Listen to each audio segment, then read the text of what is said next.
morning and welcome. If I can have everybody kind of take your seats, we're going to go ahead and get started with today's program.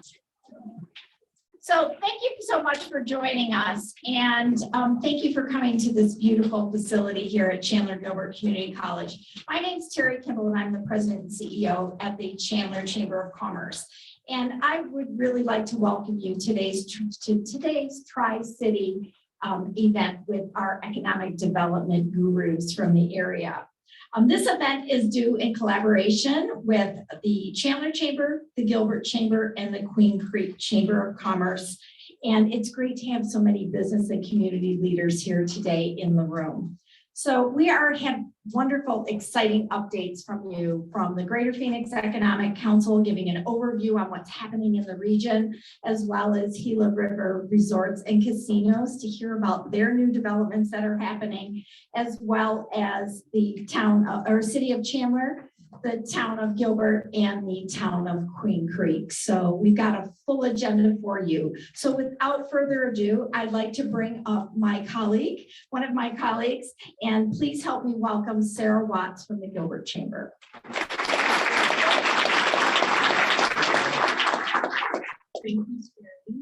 I have to say, it has been an absolute honor to collaborate with our neighboring chambers to organize this event, and I love having such a wonderful crowd here today, so thank you. First, we want to recognize our sponsors who made this event possible. So when I call your company name, if you'll please stand up and be recognized. So Arizona State University.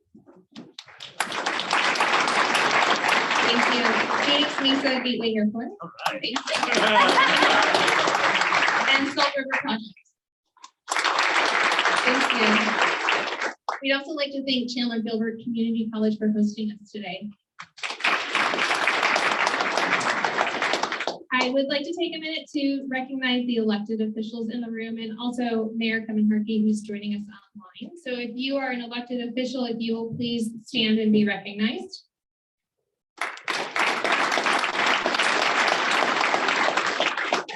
And we also have former Tempe Mayor Mark Mitchell joining us today. And former Gilbert Mayor, yes, John Lewis as well.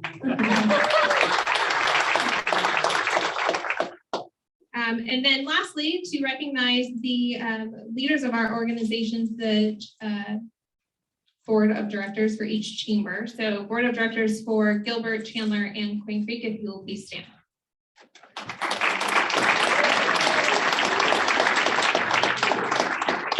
Thank you. And now I'm going to turn it over to Chris Clark, President and CEO of the Queen Creek Chamber of Commerce.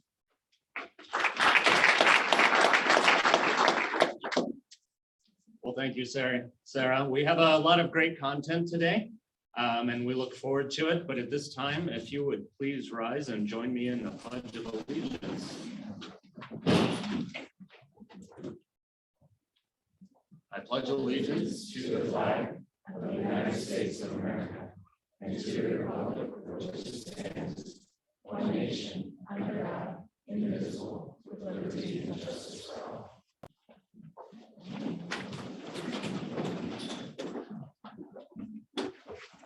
It's now my pleasure to introduce today's event moderator, Karla Moran, Principal Economic Development Analyst for the Salt River Project. She is responsible for attracting and expanding business and industry within SRP's service territory, providing site-specific electrical infrastructure identification and cost analysis, and working collaboratively alongside state, regional, and municipal partners to identify targeted company attraction, expansion, and retention efforts conducive to building a healthy economy to advance well-planned growth throughout the valley. In addition, Ms. Moran has been in economic development for more than 15 years, including roles at the Arizona Department of Commerce, the Arizona Commerce Authority, and the town of Gilbert. She earned her bachelor's degree in business administration from Arizona State University and is also pursuing a certified economic developer designation with the International Economic Development Council, as well as Arizona Economic Development Professional Certification. Ms. Moran serves on the boards of CoreNet Global, the Arizona chapter, Arizona Association for Economic Development, and the Real Estate Investment Advisory Council, and is a GPEC certified ambassador. Please join me in welcoming Karla Moran. I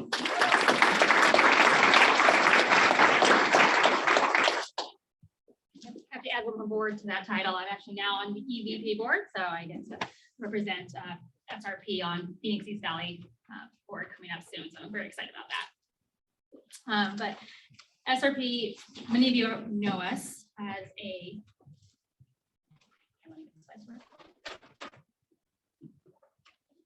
I'm not on Zoom. It feels really weird.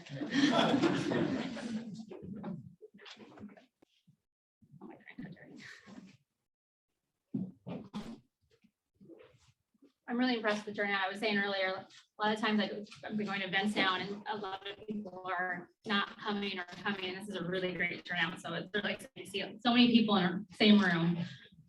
I still have to do a lot of meetings on Zoom though, so unfortunately. So excited to be here. So like I mentioned, SRP is known for bringing water into the valley. We started in 1903, and now we're one of the largest public powers in the nation. We push out our mission, providing reliable and affordable power and water. I work on the SRP economic development team, and part of what we do is we're an extension to our community's economic development team. So I work a lot with our panel that's speaking up today on how we can bring clients into our market. So I help answer critical questions for the clients that are looking to expand and relocate. We also do a lot to help with the health of our economy and pushing initiatives that will help the growth for the future. A lot of the services that we provide rely around power and water. But a lot of the clients want to know how affordable we are. So we provide cost analysis for them, bill analysis, rate analysis. We let them provide information on reliability. Reliability is a really big thing, especially for a lot of clients that are in our service territory. We all have a lot of semiconductor manufacturers that this is a big key for success for them, and they need reliability. And now we're seeing a lot more clients ask about sustainability. And so they want to know what we're doing and how we can help them achieve their goals. So SRP has a mission to reduce our carbon intensity by 90% by 2035. Sorry, by 2050. By 2025, we're expecting to have about 50% of our renewable power on our system. So we're really trying to help bring that sustainability and help our clients achieve their missions and sustainability. So we work on a lot of different projects. Within this fiscal year, we've seen about 3,500 jobs in our service territory that we've helped expand. We've seen a lot of capital investment. Worked on a recent deal that went to Mesa, huge data center. These are big capital investments that bring a lot of contracting jobs and a lot of tax into the local economy. Kind of a fun fact, within our current pipeline, we have about 4,000 megawatts of clients. So that's basically almost half of our system. Right now, we have all of SRP territory is 8,000 megawatts roughly. And so that's quite a substantial increase. The valley is on fire when it comes to industrial, not just industrial, but in the manufacturing space. We're seeing a lot of clients that have a lot of higher power demands needs. So we're making sure that we're planning for that future so we can allow our economies to grow. We're a small but mighty team. Actually, one of my partners here, Mark Bouncewell, is here up front. While we're only a team of 3, this is how we liaison with the communities.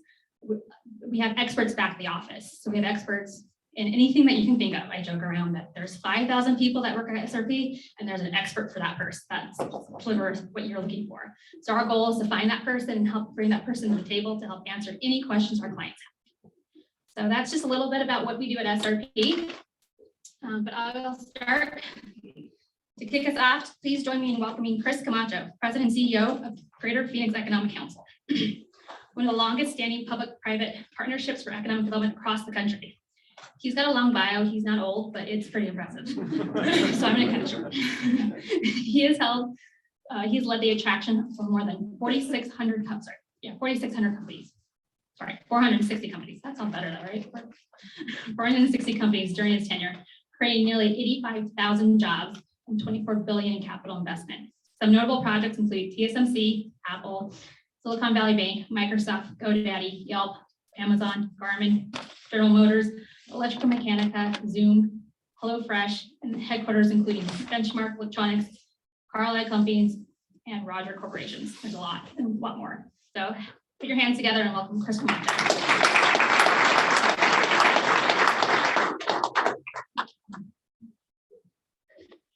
Thank you, Karla. Always gets awkward when you start reading up all the companies, but just been here a long time. So can you hear me okay in the back? Okay. That's not going to stick. I'll just lean forward a little bit here. Short. All right. Yeah. So they've given me 20 minutes. I promise I'll stick to that. I want to thank all the chamber CEOs that gave a warm welcome today. In addition, my SRP partners, which we do a lot of work together, a lot of late nights with them and our economic development partners with the cities as well. So, you know, between the team here, I think Micah's on the Zoom, but Doreen and Dan, we work really closely with these teams, and this partnership that we talk about in terms of regionalism is very relevant, and I don't take it lightly. We have 22 cities we work with, and I'll show you here briefly. I looked at the slides last night, and what I can tell you about what's going on is it's nothing short of incredibly impressive what's going on in this regional economy. And we're not without some future challenges I'll talk about, but I'm really inspired by the public and private sector work that goes on here. We're hitting some of the most relevant, challenging opportunities, you know, right before us, things like infrastructure, expanding infrastructure needs, which I'll talk about, to education, which we're in one of the best, not only, you know, locational districts in terms of K through 12, but also delivery systems with in the Southeast Valley with ASU Poly. A lot of the other assets we have in education. The reason why you're hearing and seeing all of these deals hit, that for those of us that worked together for the last 15, 20 years in Arizona, it wasn't always this way. So, you know, I saw Mark Mitchell shake his head. I remember the time when we would have been elated to work with a 100-person customer service center that was going to create about 40,000 average wage jobs. So today, what's shifted over the last, you know, about 12 to 15 years in maturation is that now we're seeing aerospace industries at the airport, for example. We had a great opportunity to work with Gulfstream and this Phoenix Mesa Gateway team, one an elite team nationally, you know, driving airport success. These are the kind of partnerships that lead to success. So aerospace, Karla mentioned microelectronics in the semiconductor sector. How many of you are following the CHIPS Act and what's happening in Washington? So one of you, two of you, three. Okay. Well, this will probably be one of the more significant monumental votes in the House as to whether Greater Phoenix attracts roughly, you know, not only the Intel, not only the TSMC project that's going to North Phoenix and then Intel respectively in Chandler, but about another dozen companies in addition to their supply chain. And so we're talking roughly, I don't know if there's any press here, but there's roughly about 12,000 total jobs in that supply chain initially that could evolve from the growth of the semiconductor sector in the US. And, you know, we often get pegged as economic developers, as glass half full people and optimists. What I can tell you, the pipeline has 46 companies just in the semiconductor supply chain alone that are evaluating all of these respective communities, several of which we talked about at our table under these weird code names we have to use just to create misdirection, because it's hard to keep everything so confidential all the time. So what I'm going to do today, now that I'm 4 minutes in and on slide point 1, is I'm going to go through very quickly an economic update. I think, you know, most people are probably familiar with GPEC. I've been at the organization. This is year 14. It's hard to believe, it goes by quickly. But I served as the executive vice president prior to taking over in 2014. And what I've tried to do is ensure that we're taking a very data-driven, empirically evidenced approach to economic development. So, you know, when we first had a call yesterday with a major company out of Boston, and, you know, we left that conversation talking a lot about the depth of the data analytics that we all have to bring forward, whether it's utility generation, baseload assets, redundancy levels, how we're building the resilient grid, to things like labor, because obviously labor arbitrage is a big conversation today, but how are we positioning our market to ensure that the next generation of students can meet, you know, the STEM needs of our future and industry pipelines. So all of this kind of data infrastructure is what's made us, I believe, very distinctive of anywhere in the country. And so we couldn't do that, though, without, again, the great partners we have at the muni level and in our private sector partners as well. This thing's really got my number.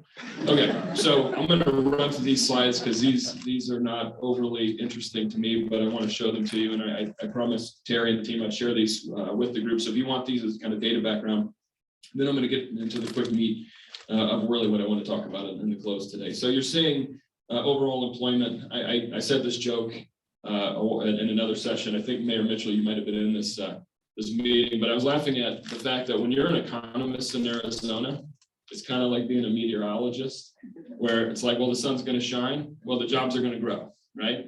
Until they don't. Until you have the rainy day, or we experience this global pandemic that obviously shifts the market. We had the same thing happen back in 6, 7, really 5, 6, 7, massive exponential growth. At the time we were doing 60,000 single family homes, and we got overexposed, leveraged debt, and the crash happened. 9, 10, 11, 12. Dan, how many quarters did it take to get us back? It's like 17 quarters for us to recover those jobs. This time around, with this pandemic-induced recession, guess what? We had the 3rd fastest recovery of jobs in the country. So that tells me the resiliency of our market. And I would almost shift to what you'll see more coming from us, this term anti-fragility. This is about moving the market around base industries, about innovation-centered companies and entrepreneurship that's going to lead us to a different kind of economy than we've had historically. One that's been much more, levied by our ability to build homes and build commercial and retail construction and retail sales tax growth to a much more diverse economic base. So again, you can see we've recovered as of September, and onward we go on the jobs front. COVID impact, there's still some lingering hangovers from this COVID-induced impact, probably no surprise, but tourism has still been pretty significantly affected. Hospitality, a lot of the jobs you see here, even retail trade, is a lot of people went online, brick and mortar retail. I still think, Micah and I talked about this in Chandler, at some juncture, we're going to need the legislature to support us and garner additional tools to help us do the strategy on retail reuse, because the brick and mortar that we see with retail in this kind of hybrid online and physical facility model is going to change. And so we're going to need cities to have more tools to build communities in the way that we need to going forward. So again, the recovery, you can see the numbers here looking at leisure, hospitality, professional business services. We've been outpacing the national economy in professional business services as well as transportation and utilities. Now, not a aha moment necessarily there, other than the lead up to the recession, we were one of the top markets in the United States for growing financial services jobs. So one quick trend I'll give you that's back in our pipeline today, which is very healthy for all of us. The office jobs in these kind of mega centers. So if you drive along Tempe Town Lake and you see State Farm, you drive up north, you see Nationwide, you drive into Dan's community, you see Deloitte and these other assets. We're seeing these shared service facilities sited across the country, and the pendulum has swung. Instead of kind of distributed locations where they're small and kind of second, third tier markets, they're coming back centralized. So what that means is places like Metro Phoenix, Dallas, Atlanta are going to be the big winners going forward, because we have the scalable labor, quality of life, affordable housing. Yeah, we'll talk about that in a second. Okay, so jobs forecast again, up and to the right. Cost of living, this is one thing that we've been hit. Historically, our index, this is against the CPI nationally. We're now, for the first time, above the national average in cost of living. And you see the third, I guess it's fourth in the table, housing has gone up considerably in the last year with Case-Shiller between 28 and 32% growth, appreciation growth. And the projection is we'll see another 25% coming this year. Now, I could spend another 30 minutes talking about the supply-demand imbalance that exists in our community, where we have overarching demand, people wanting to move here, which is a good challenge, but we have an undersupply of housing options. And that's single family, it's multifamily, it's all family dwellings. So that's something we're going to have to grapple with from a community planning standpoint, density standpoint. So be ready to hit that head on. Housing trends, again, you can see up and to the right. Greater Phoenix economy was growing prior to, probably no big surprise there. We're now peaking around a $260 billion economy. Again, as the economists I'm talking to are projecting 3.5% to 4% growth, which is hard to believe, but I think we're going to probably be in that range, probably a little bit over 3%. Drivers of the growth, you can see the percentage change. Again, we'll go through all of these, but the good news is, as you've heard Governor Ducey talk about, we're now seeing more manufacturing jobs than construction jobs, which is exciting. But the rubric around how these innovation intensive, energy intensive projects happen, I promise you, I wish it was as easy as us receiving a phone call and executing the process. But these energy storage, these battery companies, these R&D facilities, they're so complex and competitive today. And I will tell you, places, other states we compete with are constantly up in their game to be competitive. And I love when I talk to elected officials about what it takes to compete. And I'll tell you, there's about 20 different elements to competition. And one of those is incentives. And I hate incentives. No one likes incentives. You know, it's corporate welfare, it's all the negativity around it. But the reality is what incentives do, or economic development programs do, at the end of the day, it reduces a cost or a liability that the company cares about. So either you lean in and you participate and have a fundamental program that still drives a net return to your state and your locality, or you sit it out and you don't have some of the next generation technology companies coming to your market. So again, I'll be the first one to say if we could unilaterally disarm, you know, states and say we're not going to do that, and we could just win on the merits of our own capability, I will tell you, we win a lot. But when we're competing with Texas, which is also a red state, and they put fundamentally a tremendous amount of, it's not just incentives, it's community infrastructure dollars into supporting the build out of these respective communities and having the tools associated, you know, to help that build out. So again, I wish I said somebody struck a chord, but it was me striking my own chord on that one, I guess. So wage growth, the one thing I would touch on here is we've had pretty strong wage growth, you know, relative to other markets across the country. But I will tell you this, we're not out of the woods yet. Our wages have been compressed compared to other markets. And so even though we're seeing pretty vast increases in wage growth, our personal income totals are going up because we're adding more people, but our personal income per capita is incrementally growing. And so I believe it's incumbent upon us and our communities to work together, not only to recruit higher wage jobs, which we are about 70,000 average wage on the newer jobs coming to market, but also, you know, how we work with our chambers, our cities, our other delivery mechanisms on the startup community and our entrepreneurs in our community, because that's going to be also very important to this long-term sustainable economy. Okay, so let me just talk quickly about our pipeline. This is a 6-month pipeline. We've had 24 new companies, as you can see here, very similar to what Karla mentioned. We also do represent APS. I guess I could say that here, right? We're in friendly fire. So between, you know, the two, or the Maricopa County and parts of Pinal County, we've induced just about $1 billion of new capital investment. What I'm probably even more excited about is the pipeline, the quality of what's in our pipeline today versus a decade ago. It's night and day. It's really night and day. And I give a lot of the credit to the mayors and councils and cities that have planned our communities with a balance of arts and culture, balance of green space, the quality community aspect. I will tell you, when people come here for a visit, they leave almost 100% of the time, with the exception of July and August when they come. And they say, this place is unlike anything I ever expected. And I hear that time and time again. So again, there's a lot that goes into community building, but again, I give communities a hell of a lot of credit for the success that we've had. Then it allows us to go out and market these assets globally.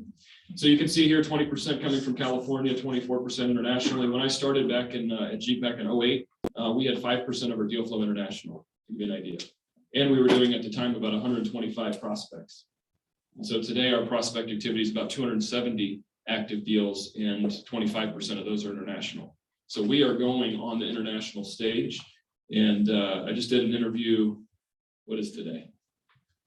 Today, Thursday? So Tuesday night with the South Korean equivalent of CNN. They want to know what's going on with Arizona and why are we a hotbed for industrial technology. So I did get that call 10 years ago, I promise you. So, you know, we're now getting on the map globally for a lot of this successful activity. So recent East Valley locates, again, I pulled the last couple. There's so many that we could touch upon, but again, it really takes a village for us to compete. All the things have to work together. We have to work as partners, and we have to do so confidentially. So a lot of the time you're hearing chatter probably from you know, the teams here about these different project names and whatnot. But the good news is, again, the kind of projects that we're winning today are bringing high wage jobs. They're bringing high occupancy levels to our industrial and office stock that we have. And the brands, I'd say one other kind of theme that I'm observing is that companies nationally that have some kind of post here in our community, maybe it's like a USA in North Phoenix, or you can pick anyone who's coming, Honeywell, they're deciding in their C-suites today, wherever their headquarters is, where their next generation investments are going.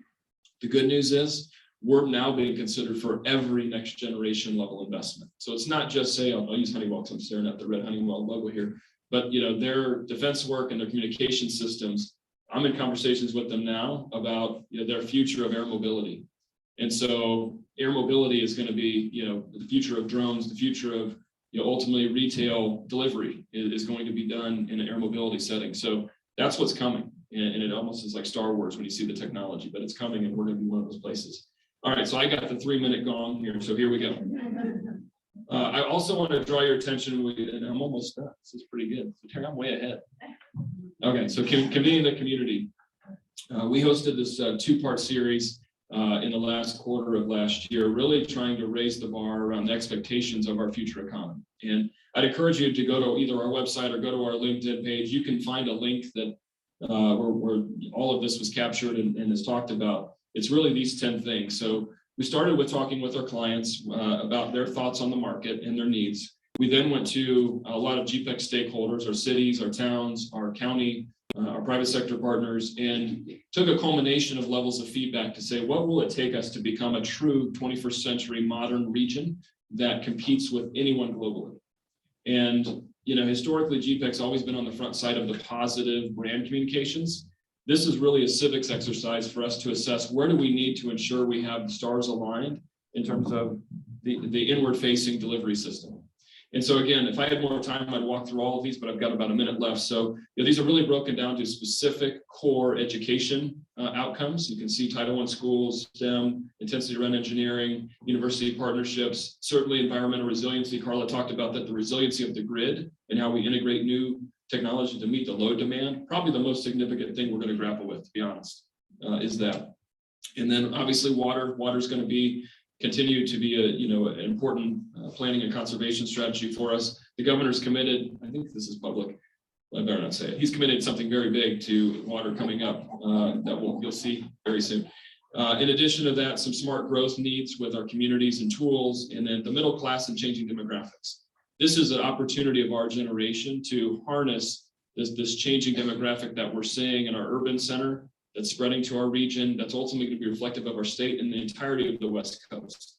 And so, again, as someone who studies economies for a living, the hollowing out of the middle class domestically is something we're all going to have to work on to address so we don't have a have and have not society. And I will tell you, we're at the precipice of being a very unique community in this way. So I'd encourage you, if you want to take a quick snapshot of the QR code, this will give you all the information on that event. And with that, I met my time frame, Terry. I promised you I would. So do I have time for questions or no? Okay, maybe time for a few questions. Anyone? I know everybody that has registered today will receive a copy of all of our presenters' PowerPoints. So you will get these emailed to you right after today's program. Well, no questions? I have a question. Okay. Go for it. You talked about affordability and housing. How much do you see that going to be playing into the hindrance? Because we're at an unemployment rate right now. Obviously, people can't hire. It's a challenge. So how do you see this? Do you see any remedy for this? Yeah, I think it's going to be a combination of things. The question was about housing values, and I don't think there's a short-term fix. The demand we have coming to our market with people wanting to move here and the jobs that are available, it's going to continue to put pressure on the demand side. The supply side, we think, is going to take at least 5 years to work itself out. Now, obviously, you probably watched Jerome Powell and the Fed increase or make signals to increase interest rates, which I do think at some juncture that's going to slow the economy. As you see the ripple effect of the stock market in the last 2 weeks, there's been massive volatility. So I think there's going to be a little bit of a shift, I think, in terms of this kind of bull market that we've observed for, gosh, it's been like 7 years, 8 years. I do think that's going to slow a little bit. I don't think it'll happen in 22, but I think it'll happen in 23. So I think that's going to take time, and I think the market's going to have to balance that. We are working with a number of community organizations that have a number of tax credit programs that induce affordable housing to be built. I will tell you, when you talk affordable housing, that is a very tough subject for a lot of our communities. And how do you build affordable housing? We're not talking Section 8, we're just talking affordable. And I will tell you that still is a controversial NIMBYism kind of view. So it's a tough thing we're all going to have to grapple with as a community. And there's going to be a number of programs brought forward, I think even by the federal government. But again, the reality is we're a hot market. A lot of markets across the country are experiencing the same level of appreciation we are. If there's any silver lining, is our starting point was much lower than a lot of other places. So even though we've climbed significantly, again, we're at parity with now Dallas. We've never been at parity with Dallas in housing. So All right, with that. Oh, go Chris, ahead. could you let us know who's going to win the Super Bowl? Oh, No, the question would be, 2023, the Super Bowl will be here. GPEC was really involved the last time that happened. Any quick comments you could make for the leaders to know about next 12 months? sure. Yeah. Well, first of all, I think the Chiefs are going to win the Super Bowl. Yeah, I mean, I'd kind of like to see the Bengals, honestly, just see the Bengals, but I don't think that's going to happen. Okay. You got me thinking the whole time there. I almost forgot your question. I was thinking about the Super Bowl and spread. And, so anyway, Super Bowl in 23. It is now 7.5. Geez. So Super Bowl coming up is a great opportunity, much like the Waste Management Phoenix Open coming up next week, is a great place, great way for us to showcase Arizona and get executives here. So there will be a CEO host program as part of the host committee that David Rousseau and Jay Perry will be coordinating. So we'll be participating and supporting that. In addition, last Super Bowl, we brought in a number of executives and REITs that invest, as well as VCs. So real estate's investing in real estate, or REITs investing in real estate, venture capitalists investing in growth companies. So we'll be doing the same thing for the Super Bowl. But even next week, we have 10 national site selection consultants coming out for the Open, and we have 10 venture capital firms represented coming out to meet with our high growth tech companies. So again, these are great, unique opportunities that most places don't have. You know, we get a Super Bowl every several years. We have a Waste Management every year, Barrett Jackson. A lot of these events drive people here. And then what I said earlier, they get to see it, they get to experience it, and they fall in love with the place. So anyway, thanks for the time this morning, and look forward to the rest of the program.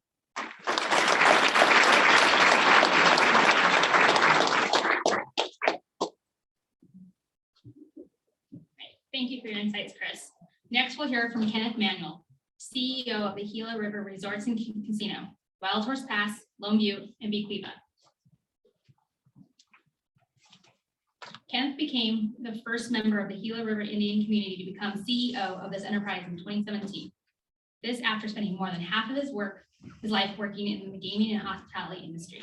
After earning a Bachelor of Science degree in Business Management from the University of Phoenix and receiving a certificate of completing Cornell University's General Manager program, he continues to ascend, joining Gila River's corporate board of directors in 2005, and then becoming president just 2 years later. Shortly after, he became Gila River's Assistant Chief Executive Officer. Prior to becoming CEO, he participated in rigorous mentorships programs for nearly 5 years, designed to groom him for this position. As a result, he is posed to lead the enterprise in its explosive growth in the East and West Valley. Put your hands together for Kenneth Manuel.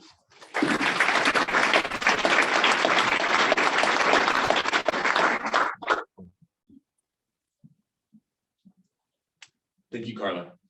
It's very exciting to be here today. And if, Chris, if you don't mind, I'd like to piggyback off of your last comment regarding Super Bowl. So just so everybody knows, Gila River Resorts and Casinos does have a sports book. So anybody who would like to place a bet on the Super Bowl, please feel free to stop by any of our current 3 locations. Thank you, Chris. As Karla mentioned, well, first and foremost, I just want to say thank you to everyone here. This is exciting for Gila River Resorts and Casinos to be here today to kind of share what we're working on and what's coming up in the future for us. It's great to see some friendly faces in the room, some fantastic partners that the Gila River Indian community also has. So it is great to be here today to share with you a little bit about what we're doing. As Karla mentioned, I am a member of the Gila River Indian community. I'm also a lifelong resident of the state of Arizona. Being here today at the Chandler Gilbert Community College is a little special to me because I did grow up just a little south of here, and I've had the opportunity to see the city of Chandler grow to what it is today. I can remember what it was like back in the 1970s when I grew up, and a lot of farming areas that surround us right now have actually developed, economically developed into what we have today. So it is a little special for me to be here and to share what we're working on. At Gila River Resorts and Casinos, our mission is to generate income for the community, to provide employment opportunities for the community, and to participate in the economic growth of the Gila River Indian community. Our vision at Gila River will be Arizona's first choice in casino entertainment for both work and play. A little bit about our history. The original compact was established back in 1994. The compacts were agreements between the tribes in the state of Arizona and the actual state with regard to gaming and what was going to be allowed in the state of Arizona.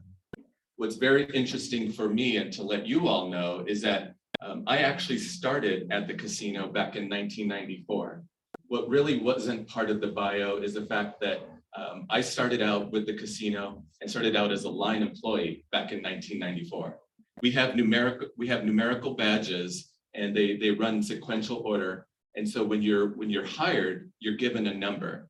My number was actually number 19, which means I was the 19th employee. I started out as a line level staff person and worked my way up into various management positions.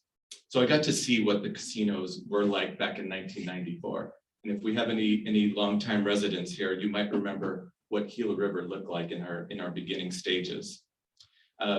Just recently, the tribes and the state of Arizona did sign amendments to those compacts, which took place in April of 2021. And this was extended out for the next 20 years. What was in these amendments did include additional games for the tribes in the state of Arizona to include live roulette, live craps, live baccarat, just to name a few. So what we had in the beginning isn't what we have today. So if you've had a chance to go to any of our casinos lately, you will see that live versions of these games do exist. So if you're familiar with the Las Vegas market, you'll know and you'll see those types of live games actually existing in casinos today in Arizona. One of the things that we have been working on for quite some time has been the expansion of one of our properties at the Wild Horse Pass. What's very unique about this is the fact that we've been working on the expansion of Wild Horse Pass for about a little over 2 years. We had undergone some surveys. We did some feasibility studies to see what an expansion would look like, and we made major decisions with regard to general contractors, project management teams, and architects about 2 years ago. Well, I think most everybody in this room can remember what happened about 2 years ago, right around this time. And that situation with COVID was something that none of us could have predicted. We at Gila River made a decision to move forward with the construction. With the Sunt construction group, we had conversations about what that would look like. And they agreed that since most of the work was going to be done outside, that they felt comfortable proceeding with that work. So what we have here today at Wild Horse Pass is a fantastic new area of Wild Horse Pass, including a new lobby, some 205 new guest rooms, expanded guest rooms. They are much larger than the existing tower. The lobby has been refreshed and looks brighter with additional lighting and additional amenities in there. We also have 2 larger pools at the Wild Horse Pass location. If any of you can recall what Wild Horse Pass used to look like, we had a much smaller pool. And so one of the things that we wanted to do was really expand our operation for our guests. Over the years, we received feedback and comments from our loyal guests and visitors that come into the state of Arizona. And one of the things that they always asked for was a larger swimming pool. So now today we offer 2 large swimming pools.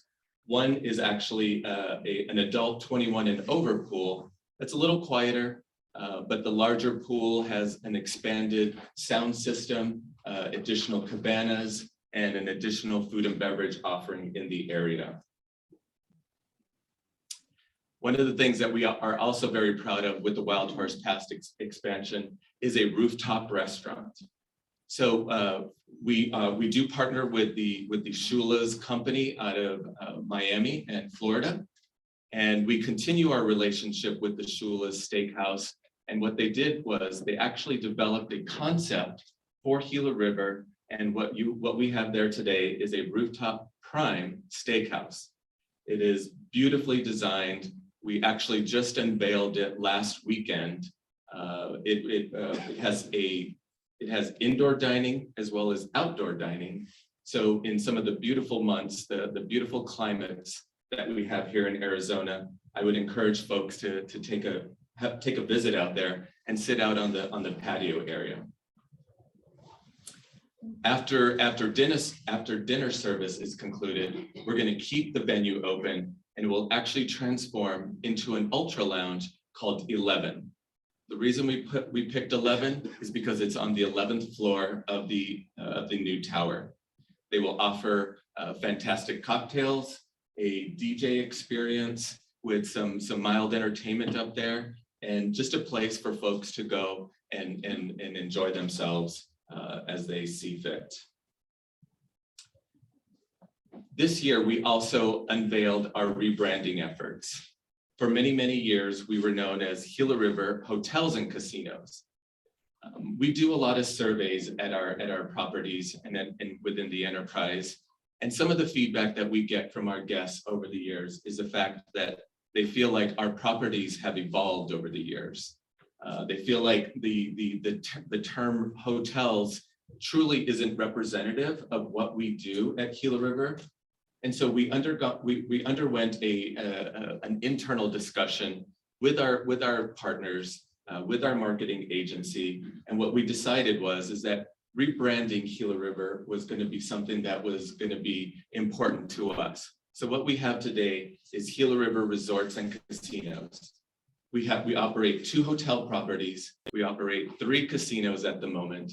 And towards the end of the presentation, I'm going to give you a little insight into what we're working on for our 4th facility. What makes us a resort?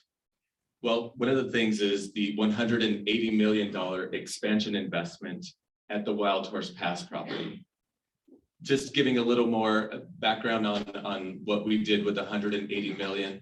It includes the new hotel tower, the new rooftop restaurant, an expanded lobby area, as well as a refresh of our existing gaming floor. In addition, we also have the new partnership with BetMGM, which operates 3 sports books at our 3 facilities. So what we've done is we've really upgraded our image. We've upgraded our amenities at Gila River, and it is a big component of our transformation into a resort. Our next facility, Santan Mountain, is also being designed on this accreditation as well. This picture is one of the pictures that we took during the grand opening events this past weekend. We had a fantastic drone show. We had a number of guests from different areas come out that evening to join us, and everyone was just really wowed by what we had to unveil. This past year, we broke ground at the Gilbert and Hunt intersections, not too far away from here, and unveiled the 4th facility groundbreaking event.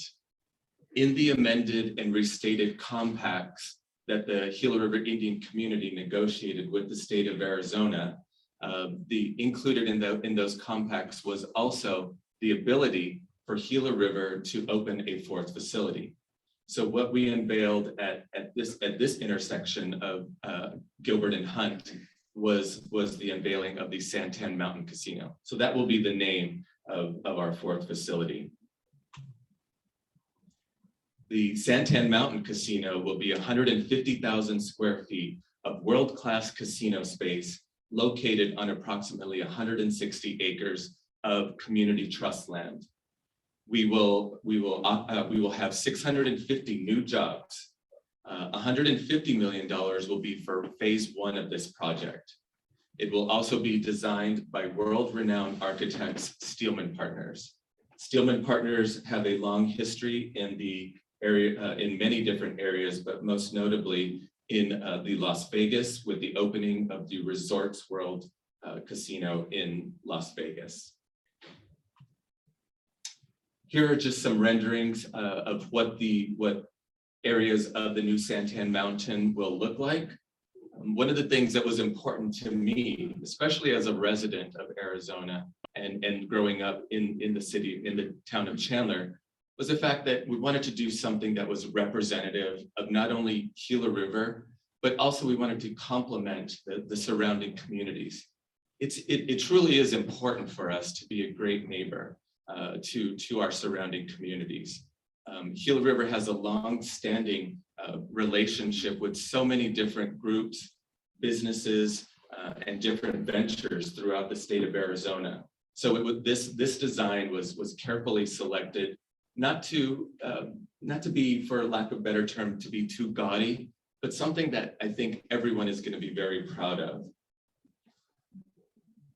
It'll be filled with some garden areas, some window treatments, so that folks will be able to see inside and outside. And we just wanted to make sure that it was something unique to the area as well and somewhat complementary. A little bit more about what Gila River does outside of just casinos. Gila River Resorts and Casinos does have a philanthropic and giving arm as well. We call it Gila River Cares. Gila River Cares has been reaching out to so many different organizations for several years. And what we have up here are just a few of the different organizations that Gila River has supported and been a part of for quite some time, including the Chandler Fire Health and Medical Department, the Chandler Police Department, the Pinal County Dignity Health Foundation, and the Chandler Cultural Foundation. Listed up here are just some of the different areas within those organizations that Gila River Cares has been a part of. Also a little bit about gaming in the state of Arizona. State gaming compacts, including Gila River, contributes 8% of our net win. This amount is divided as follows: 88% directly from the state benefits the Arizona Fund. 12% is actually given from the Gila River Indian community to cities, towns, and counties. The total impact since our inception has been over $1.8 billion.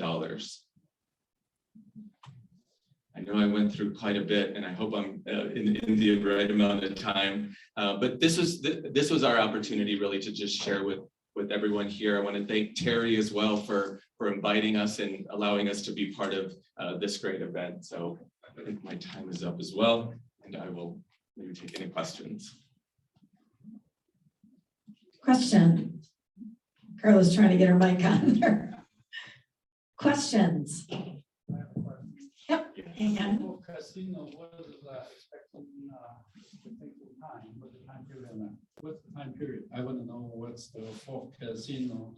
I'm very interested in the area and the project, and I'd love to get to know you better. And I'm looking forward to. I saw the casino. I just come back from Vegas. Okay. Stay in your own backyard, Sam. I want to know some dates. He wants no dates. When are you going to be ready? Exactly. Yes. So our actual target date is the end of this year and towards the beginning of 2023. So we have some aggressive target dates, and we're working towards that. But that's around the time frame that we're looking at right now. all right. Thank you so much. Thank you, Kenneth. Thank you. Thank you, everyone. Next, we're going to hear from the Chandler, Gilbert, and Queen Creek Office of Economic Development. We'll be conducting a Q&A session after all three present. First, we'll welcome Micah Miranda from the city of Chandler. Micah's on Zoom.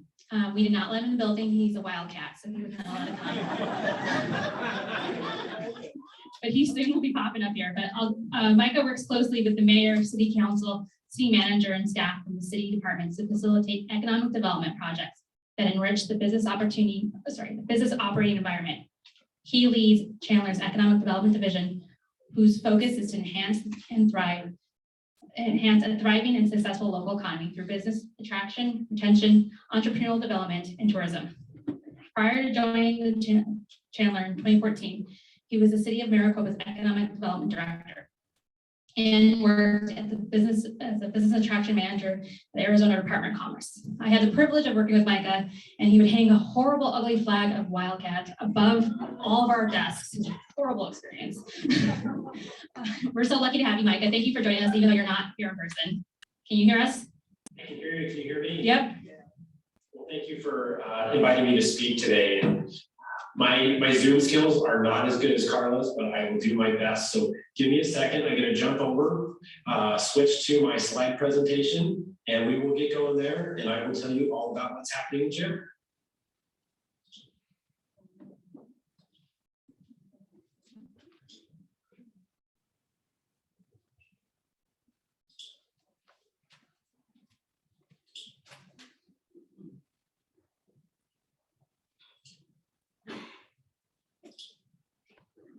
Can you see that? Yes. Look at me, pretty impressive. All right, well, want to tell you a little bit about what we have going on in Chandler. Everything we do is really driven by our mayor and council approved economic development strategy, which aligns with the mayor and council's strategic vision. And that's a document that city staff, mayor and council update on an annual basis. But diving into today's conversation, I really want to focus on what we look at from a real macro level. And I'm going to touch upon three of these items. And the first one being preserving land for employment. This is something that the economic development team, as well as our planning and zoning staff and mayor and council have been very supportive of over the long run. We understand that in hyper-growth communities, such as the Southeast Valley, people want to be here. People are easier to attract in businesses. So we really work hard to preserve land for employment. The next one that we focus quite a bit of attention on is target business attraction and expansion efforts.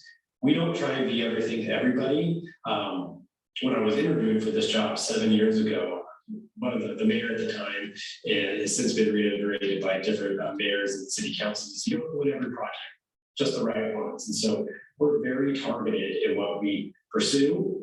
Then the last one is understanding the costs and benefits of different development outcomes. Not every project has the same economic impact or community impact. So we spend a lot of time evaluating how these different projects, attraction, retention, expansion, startup projects will impact our community. So the first one, this is something that Chandler has been very focused on, and this is preserving land for employment. As you can see from the map, we have 5 very clear and well-recognized employment corridors. Probably the most recognizable one is the Price Corridor, but that's been a 40-year project in the making. And over those past 40 years, different mayors and councils have experienced a lot of pressure to take that employment land and reuse it for non-employment purposes, mainly residential. We understood what was happening with the 101, 202, and general growth in the 90s and early 2000s. And people wanted to be in Chandler. They wanted to develop residential units, single family, multifamily, but mayor and council held very firm to the fact that we're going to preserve these employment corridors for its intended uses as really voted upon by the Chandler citizens in our general plan updates. So Price Corridor, again, began in 1982. It's our largest employment corridor in terms of employment. Obviously on the north end, we're anchored by Wells Fargo, our semiconductor. On the south side, we have Intel Semiconductor. So, and everything up the chain is really in advanced business services as well as technology and advanced manufacturing. The blue area is the Air Park area. This was just updated last year. This was a 2-year project at the city to really understand what this area is going to look like. How will it develop? What do we want to see there? And we've taken a lot of steps to preserve the land within that employment corridor. And if you drove through the 202 corridor on your way to Chandler Gilbert Community College, you will see all the fantastic growth taking place. Industrial, office, retail, hospitality that is sprouting within this employment corridor. And at full build out, it will probably rival Price Corridor in terms of employment density. So we're very keen on preserving land within the Air Park area for its designated uses. And this becomes increasingly more important because Chandler is about 92% built out. We don't have a lot of land left for projects. on the employment side. So we want to make sure we're getting the most impactful projects. Excuse me. And like I said, we don't try to be everything to everybody. We have very targeted industry clusters that we go after. Those include automotive technology, aviation and aerospace, advanced business services, healthcare, high-tech manufacturing, IT, and software. Obviously, as Chris noted earlier, the advanced manufacturing and semiconductor supply chain is really booming right now.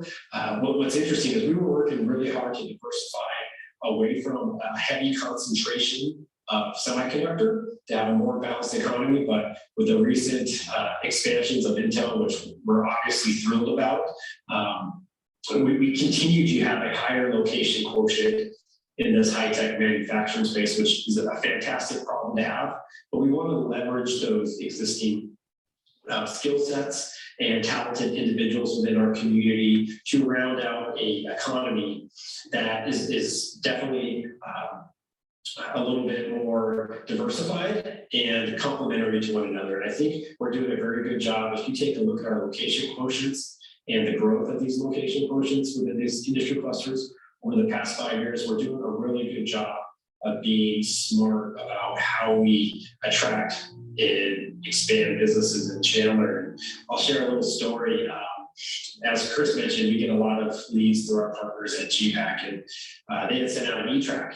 And I was reviewing the e-track a little too early in the morning. It was a project that doesn't fall within one of our target industry clusters. And so I accidentally replied all at like 5 in the morning that we're going to pass on this one. And for about the next week, I continued to get a series of emails from different partners and friends from across the valley. But again, we don't try to be everything to everybody. We want to be very specific in what we target and how we go about targeting. And part of it is based off this very simple metric that we like to keep in our back pocket, and that's our jobs to housing ratio. It's not a sexy measure, but it's something that provides a pretty good perspective on how economically resilient your community is. So as of 2020 data sets, we had approximately 127,000 jobs citywide, 103 households, which means we have 1.3 jobs per household. Really, the benchmark for most communities is anything over 1 would be considered very successful from an economic vitality and resiliency perspective. We're at 1.23, so we're in fantastic shape. However, we're not resting on our laurels.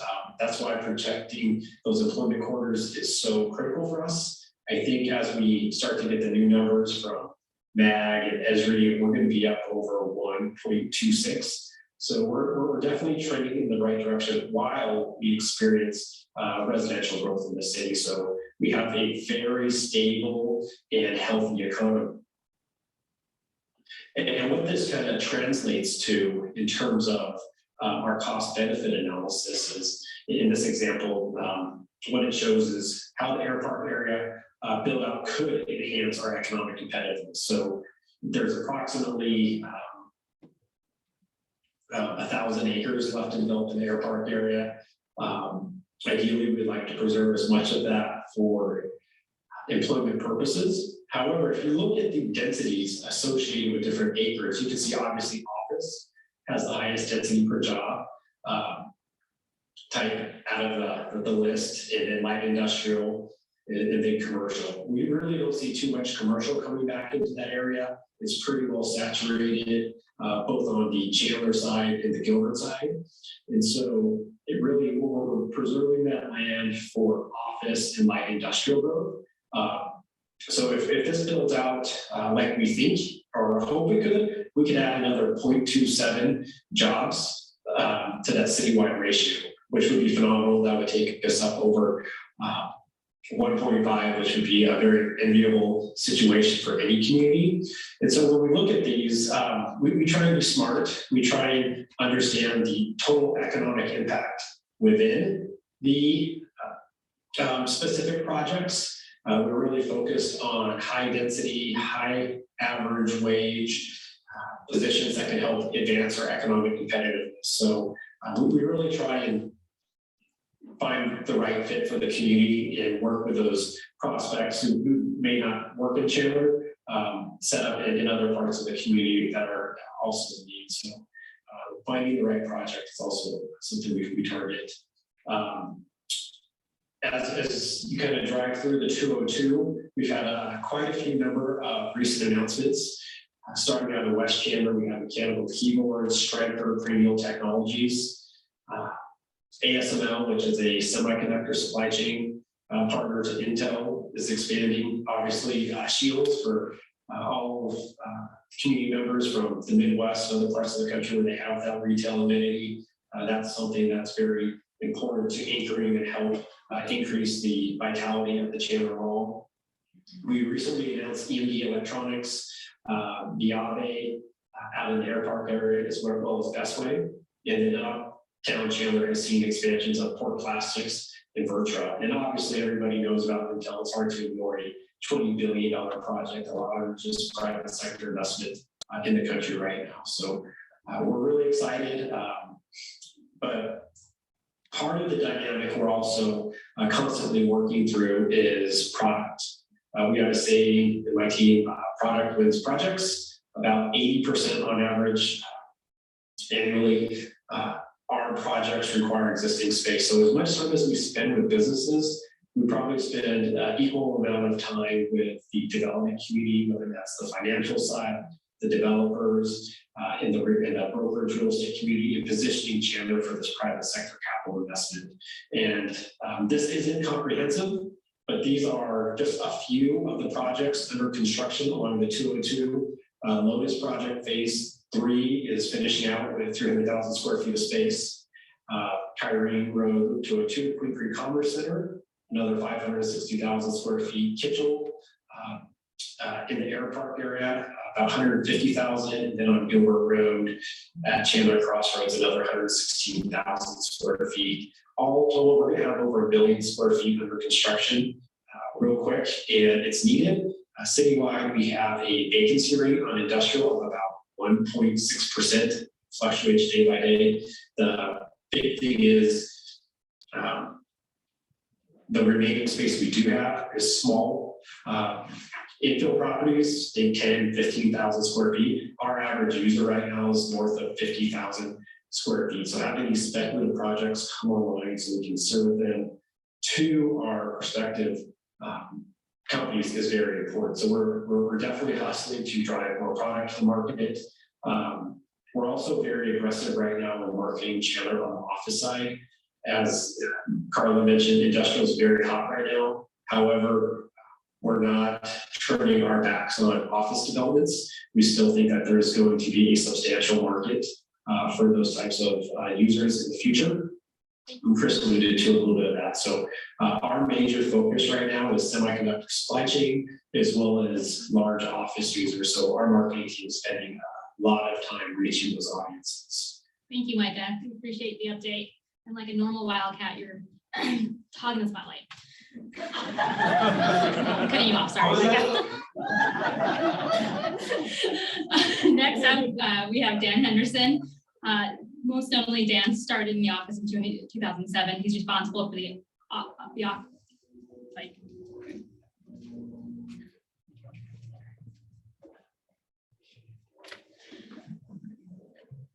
Dan's responsible for the Office of Economic Development, Redevelopment, Tourism lines of the service for the community. Since joining Gilbert, Arizona in the executive leadership role, Dan and the Office of Economic Development have facilitated more than $4 billion in capital investment, over 20 million new or expanding square feet, and created or retained 30,000 jobs. In 2012, the Gilbert Office of Economic Development became the first accredited economic development organization in the state of Arizona through the International Economic Development Council. Please join me in welcoming Dan Henderson.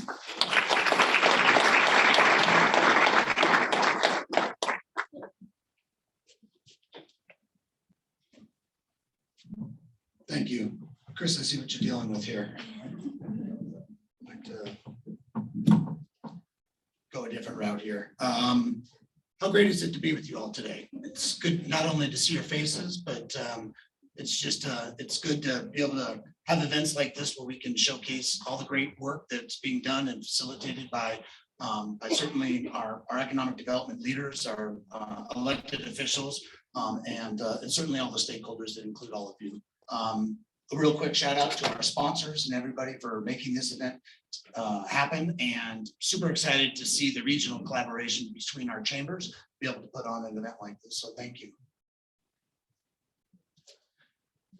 So in Gilbert, we are focused on becoming the city of the future, and we are obsessed with the story of the rise and fall of the great American city. Rise and fall, boom and bust. We've heard a lot about how communities sort of rise to a certain level, and then unfortunately, for many reasons, maybe take your foot off the gas pedal, maybe lose sight of what it took to be that great American city. We not only are focused on that sort of rise and fall of these great American cities, but we're equally obsessed with meeting with communities, cities, states, and other regions to learn about the best, excuse me, the best practices that they've used to obtain sort of their greatness. And so it's not uncommon that in our efforts in economic development in Gilbert that we'll meet with not only communities here locally, but also communities outside of the state and outside of the region to just learn about some of those best practices. From an economic development standpoint, we are focused on that future, and that future is really rooted in these three components that we have before you here today: increasing inventory, investing in infrastructure, and developing talent. I'm going to talk a little bit about each of these and sort of the how and the why and the what, all while maintaining that 10-minute commitment that we've agreed to. So in terms of investing in our, in our workforce and really understanding our workforce, a great example was Gilbert's response to the pandemic. We developed an $18 million program called #Gilbert Together, and it was focused on not only short-term, mid-term, and long-term sustainability and health of businesses. We focused on, in the short term, providing that initial relief for companies and businesses. We also wanted to take that sort of initial relief and contemplate what does recovery, and more importantly, what does resiliency begin to look like. And so we structured a number of different programs with the support of our council and through a lot of stakeholder engagement, working with not only our Chamber of Commerce, but GoDaddy and others to really help bring data forward to the community so that we could put together a program in response to sort of building that workforce. What I'm excited to share with you is not only was that met with some of the short-term successes in providing some short-term relief, but on that road to resiliency and recovery, we learned a lot. We learned from our peers, we learned from our businesses, what it takes in order to provide that sort of midterm and long-term support. And what we learned was not only programs for businesses, but also programs and investments in our residents to be able to take advantage of scholarships to retrain and retool themselves was part of developing that workforce today, tomorrow, and into the future. This program, what I'm really excited about is not only did it was it a response to the pandemic, but we're also now seeing some attributes of this program spill over into some ongoing support for small businesses, resources and support, predominantly in the area of mentoring and coaching our businesses, helping them operationalize some of the amazing efficiencies that they created during their response to the pandemic. And we learned very quickly that a resource is certainly part of that solution, but more importantly, surrounding them with other businesses, other stakeholders, other mentors, other coaches was paramount for that midterm and long-term success. We've also been looking at what it takes to look at that long-term future and that long-term health and wealth of our community. And so looking at things like revitalization of our employment corridors, and similar to what you heard from Chris and certainly what you heard from Micah, that sort of empirical and data-driven approach to really understanding what makes a employment corridor or a business corridor thrive. And some of our long-term focus will be in looking at the Northwest growth area, which is just as it says, government, candidly, we're just not that clever, right? So just take that geography of Gilbert, look at the Northwest section of the community, and that's what I mean by that Northwest area. So as you look at that area and you start digging into sort of not only the demographics and the psychographics, but more importantly, using survey instruments, meeting with businesses as part of our business retention efforts, doing business walks with our Chamber of Commerce, and learning about the issues and the efforts of these businesses to not only, sort of survive, but more importantly, thrive. We will be spending a lot of time and a lot of energy in evaluating our employment corridors. This is just one example of some of the ways with which we will engage the community, engage the public, engage businesses, and engage the residents to really understand what they need. Certainly, as we look at a lot of best practices, listening to your stakeholders is first and foremost. That is something that our council has brought to us and said is absolutely paramount before we start moving forward with any kind of initiative. It's really understanding what are those needs, what are those wants, and really diving into those needs and wants from not only a short-term, but a midterm and a long-term perspective. So a lot of our efforts, not only today and tomorrow and well into the future, will be looking at the health and welfare of our employment corridors, but you can expect to see a lot of great emphasis in this Northwest growth area. On that slide, I mentioned some of the three pillars that we're really focused on. Investing in infrastructure is important. Some of the reasons why we think investing in infrastructure is so important is through lessons learned from the great American cities. What we learned is that they stopped reinvesting in their community. They stopped reinvesting in infrastructure. They started to adopt very sound business principles that business and development will pay for itself. However, we're challenged by this idea that could it be that investments in our employment corridors and in these sort of job corridors, if you will, would lead to long-term success and long-term viability. What we uncovered through that is sort of a best practices approach that for every dollar of infrastructure we put into the community, we expect to see a $7 return in commercial investment. So if we're investing in infrastructure in these critical employment corridors, we have high expectations that a return on investment will take shape and form. What does that look like? Well, certainly that looks like a lot of what you heard from Chris and a lot of what you heard from Micah, and certainly what you're going to hear from Doreen. And that is when you invest in these areas and you partner with the communities and the business corridors in a way that help them today, tomorrow, and well into the future, that infrastructure and that return on infrastructure is so important. Some of the examples of how we're going to begin doing that is certainly through our bond initiative. We just passed a $515 million bond initiative with the intent that this will help us move to build out. Hard to think that your East Valley communities are contemplating what build out looks like. Micah had a slide up there that showed 92% of the community is essentially built out. We're certainly facing that in Gilbert. And so as we're making those investments in infrastructure with high expectations for return, particularly in the commercial sector, we're looking at a couple of specific projects. I mentioned that as I was bringing up some of these topics, I'd talk about how and some of the what. So what I have before you here are three example projects of where the town is making significant investments in infrastructure. We've got this, again, government speak, not very clever, Vaughn Avenue ventilator. What in the heck is a Vaughn Avenue ventilator? Well, a Vaughn Avenue ventilator really takes shape and form.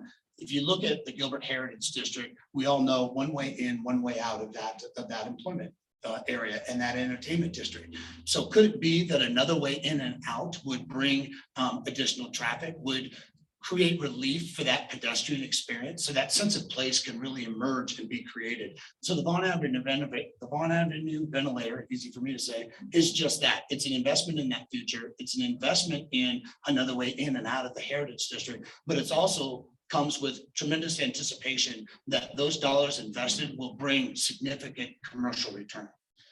Another thing that we're looking at is if you start adding roads another way in and out, you really need to start thinking about what is that circulation? What is that traffic circulation? What are people experiencing coming in and out? Not only from just a traffic perspective, but also from a pedestrian perspective.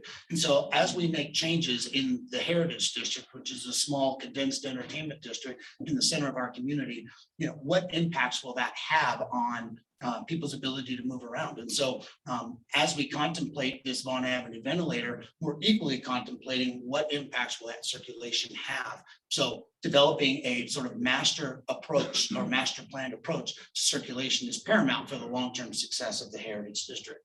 And then we've got this Heritage District Parking Master Plan. Again, if you're going to bring in another way in and out, you're going to contemplate circulation. You might want to start thinking about what does parking look like in the district? Where are those pressures? Do they come in the form of just Friday and Saturday nights? Are they there in peak times of day, albeit breakfast, lunch, and dinner and beyond? And so evaluating what some of those impacts of bringing another roadway system into the district, contemplating circulation and adding in sort of where are people going to park, how are they going to park today, tomorrow, and in the future is paramount to the long-term success of not just this area, but all of Gilbert. And then this idea of tourism. This idea of tourism is, you know, I was talking with my daughter and of course, and talking with her, you know, we were talking about where we're going to vacation. And she said, you do tourism in your community, right? And I said, yeah, we do tourism in our community. She said, how do you, you know, compete against the Disneylands of the world?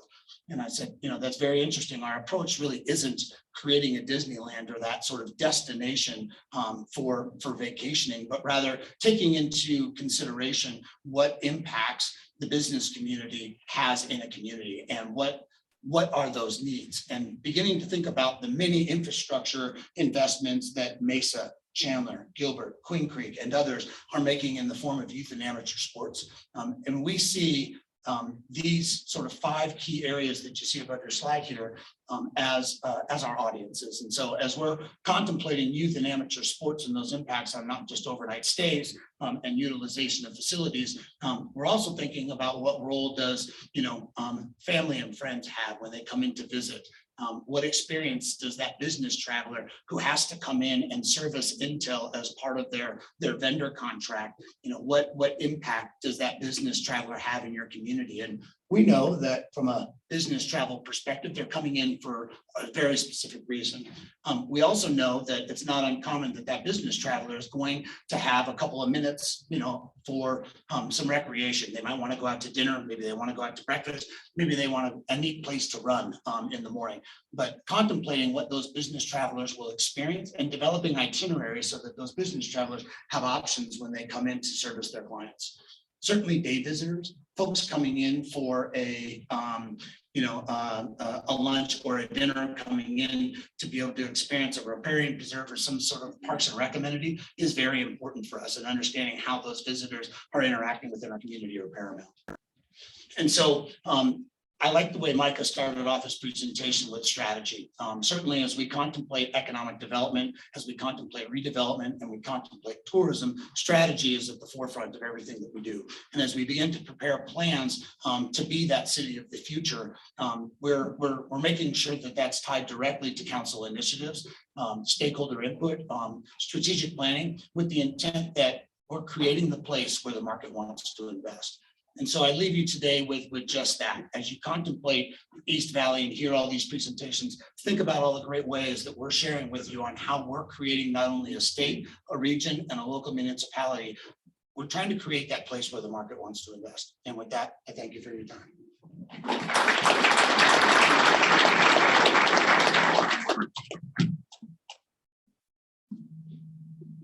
Thank you, Dan. Our final speaker is Doreen Cott, the Economic Development Director of Town of Queen Creek. Doreen actively works to just diversify and strengthen Queen Creek's economy base through business attraction, a focus on small business development, support of entrepreneurs in the community, and a robust tourism program. Doreen has been with the town for over 15 years and has been working in economic development for 23 years. Please help me welcome Doreen Cott.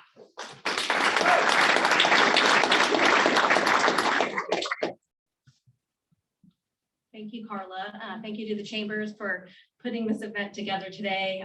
As economic developers, we always love the chance to talk about our communities and all the great things that are happening. And there is a lot of great things that are happening in the town of Queen Creek. And so I will move quickly because I know we're running out of time, but I wanted to share just some of the highlights. Let's see if I can. So Queen Creek's residential growth is on fire. We had a record-breaking year for single-family housing permits. We issued over 2,200 last fiscal year, and we continue to issue about 130 new single-family housing permits each month. So it has been a crazy ride. I know we have Dr. Berry here from the Queen Creek Unified School District. He's trying to keep up with all of the new students that he has to place in those new homes that have to go to school. But our population is just about 70,000. So we're just a little less than halfway built out. And we expect our build out to be right about 150,000 residents. We have a really well-educated young community. And so that's been really attractive as we tried to bring in some of these new employers to the community. And over 56% of our population is under 40 years old. So in those prime working years, which has also been great as we try to bring in those employers. So I'm happy to announce that as of January 11th, we have our new Queen Creek Police Department. I'm quite excited. We stole Assistant Chief Randy Bryce to be our new and first Chief of Police over in Queen Creek. And they are just over 2 weeks in. And so we had a very smooth transition from Maricopa County Sheriff's Office to the Queen Creek PD. And things are going really well, although Randy is one of the busiest people that I know. It's crazy, just the amount of work that he's doing, but he is a great addition to our community and we're really excited to have our own police department. And then equally exciting is the growth of our fire and medical. We have fire station number 5 under construction, just down by the Banner Ironwood Medical Center. That will really serve that southeastern portion of the community. We recently annexed Encantera, which is the Shea Home development down there with the beautiful, beautiful golf course and amenities. So if you haven't been out that way, please head out there and visit. And then I know Micah and Dan both touched on tourism. We also have a robust tourism strategy as well. We have really unique destinations in Queen Creek with Schnepp Farms, the Queen Creek Olive Mill, Hayden Flour Mill at Sossaman Farms, our new botanical garden, which is a 10-acre botanical garden just west of Ellsworth Road off of Briggs, and then our very own Horseshoe Park and Equestrian Center, which is owned and operated by the town. We have a lot of great events that occur out there and invite all of you to our Pro Rodeo March, March 16th through the 20th. So if you have never been to Horseshoe Park, please join us for that event. It's a great family event out there. And so now I want to talk about just some of our recent activity. Back in August of 2019, the town worked closely with the state land department and we annexed in over 4,100 acres of state trust land up in that northern tier area of the town. I don't know if you can see the mouse up there, but that gave Queen Creek the opportunity to finally have freeway access, freeway sites with the State Route 24 coming in off of that regional freeway transportation system. The State Route 24 will be completed to Ironwood Road by summer of this year. So we're very excited about that. And with that freeway and with those north-south corridors from Queen Creek up to the State Route 24, we have seen tremendous interest in that site from large employers. So I like to say literally the last year has completely done a 180 for me in my role at the town. My biggest project up until last December was Costco, which is huge for our residents and one of those top rated items. But I am now on speed dial with Chris at GPAC and Karla from SRP and the Pinal County manager and the state land department because we've had so much activity and it's been very, very exciting. And hopefully we'll be able to make some crazy announcements here in the next few months. I can't talk about anything too much. We're all under NDAs at this point, but it's really been a game changer for the town and really excited to be able to offer those employment opportunities to our residents and the surrounding area. And then equally exciting, is all the roadways that we have under construction, which are creating economic corridors. So we're seeing a lot of exciting retail and commercial projects. I already mentioned Costco, but we had a Fat Cats open last April. We have Baby Buster's that's looking to come to Queen Creek, lots of new shopping and restaurant opportunities. So if you haven't been out there in a while, I encourage you to come visit because it really has changed so much just in recent months. And then this is just a highlight of that state trust land. So the 4,100 acres, you can see that boulder dotted line across the top is the State Route 24 alignment. Again, that will be completed to Ironwood by this summer, and we're working with Canal County really closely on an extension of that all the way to the CAP Canal. So again, this area, which we thought would take many years to develop, primarily as residential with some freeway commercial and some employment, has completely changed. And we anticipate that the majority of this land will be future employment for these larger companies looking for these mega sites. And it's really a nice site because it is owned by one owner. So for some of these companies, it takes a lot of that stress of compiling acres with different ownerships together to bring their sites to fruition. So with that, I'm going to wrap it up here.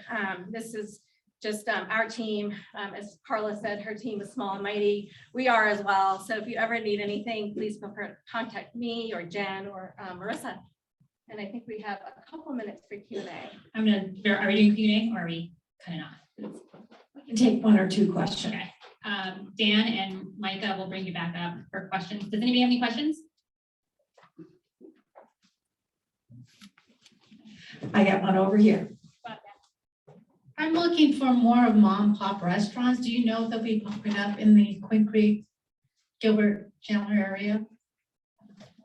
I'll just start. So yes, in our downtown, our town center is our larger commercial area. Within the town center, we have the downtown core, and we fully anticipate many of those independently owned restaurants and retail providers to open up there, as well as the other parts of town. But that's really where we're focusing to bring those independently owned businesses. And from a Gilbert perspective, just turn you to Epicenter. Epicenter just announced about 12 different new restaurants and different lineups that they'll be delivering here within probably the next within the next year. So that'll be a fun and exciting location for sort of mom and pop type restaurants. Micah, do you want to take that one? Yeah, from a Chandler perspective, obviously the mom and pops don't have the marketing dollars that the large chains have. So I would encourage you, if you're looking for mom and pop locations in Chandler, to jump on the Visit Chandler website. Our tourism team does a fantastic job of identifying and promoting those small locally owned restaurants. Uptown Chandler has a very eclectic sort, as well as downtown Chandler. So encourage you to check out Visit Chandler to learn more about those restaurants. Thank you, Micah. Any more questions? Or we have about 2 minutes. One. So, oh, I'm so sorry. After not speaking for a while, I'm like, ooh. So my question is more specifically for Queen Creek and Gilbert, but I run a nonprofit and we host lots of events, and I'm looking for more specifically hotels that can house people, but also host an event that can hold large numbers of people from 250 to 500. And the only city that I could find that has hotels like that is Chandler. And if you guys do have one, do you know of any? And if you don't, do you plan on trying to bring any in? So Queen Creek opened, in Queen Creek, the Hampton Inn, our first hotel opened last December. It does not have the meeting space to accommodate groups of like 200 or more, but the Queen Creek Olive Mill, Schnapp Farms, even Sossaman Farms, they can host larger groups. And then I'll give a plug for City of Mesa, but Bell Bank Park just opened up there at Ellsworth and Williamsfield, and they can host large events as well. So not the hotel space with that event space included in Queen Creek, but there are opportunities throughout the community. Thank you for the question. Similarly, to be able to host that type of gathering, the hotels, the limited service offerings that we have don't have the meeting space that could accommodate some of the numbers. I would turn you to some of the outdoor venues and some of the other sort of facilities like an Agritopia and some of the other formal event centers that are not necessarily tied to a hotel as a potential to host the type of gathering that you're talking about. Thank you so much, Dan and Doreen. Thank you for everybody for coming. I'll turn it over back to Terry. I think she's gonna wrap it up, or we're good to go. I'll let you take All it. right. Well, thank you so much for coming and listening to what's going on in East Valley. There's tons going on and appreciate everybody showing up. It's so nice to see people in person. So thank you so much for coming out.